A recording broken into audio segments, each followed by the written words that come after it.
Hi friends, சூப்பரான டேஸ்டியான கடலை மாவு சாம்பார் எப்படி செய்யுதுன்னு பார்க்கலாமா?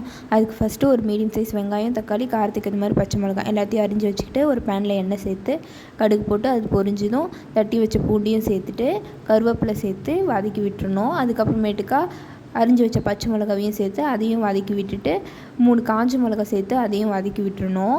அது வதங்கி வந்ததுக்கப்புறமேட்டுக்கா அரிஞ்சு வச்ச வெங்காயத்தையும் சேர்த்து அதையும் கோல்டன் ப்ரௌன் ஆகிற வரைக்கும் நல்லா வதக்கி விட்டுட்டு அதுக்கப்புறமேட்டுக்கு அது கூடவே தக்காளியும் சேர்த்துக்கணும். தக்காளி வதங்கிறதுக்காக கொஞ்சமாக உப்பு சேர்த்து உங்கள் தேவையான அளவுக்கு உப்பு சேர்த்துக்கோங்க. அதையும் நல்லா கிளறி விட்டு தக்காளி நல்லா வதங்கி வரட்டும்.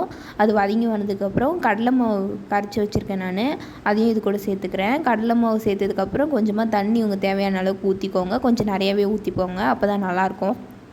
அதுக்கப்புறமேட்டுக்கா கொஞ்சமாக மஞ்சத்தூள் ஆட் பண்ணி நல்லா அது கொதிக்க வைங்க, கிளறி விட்டு.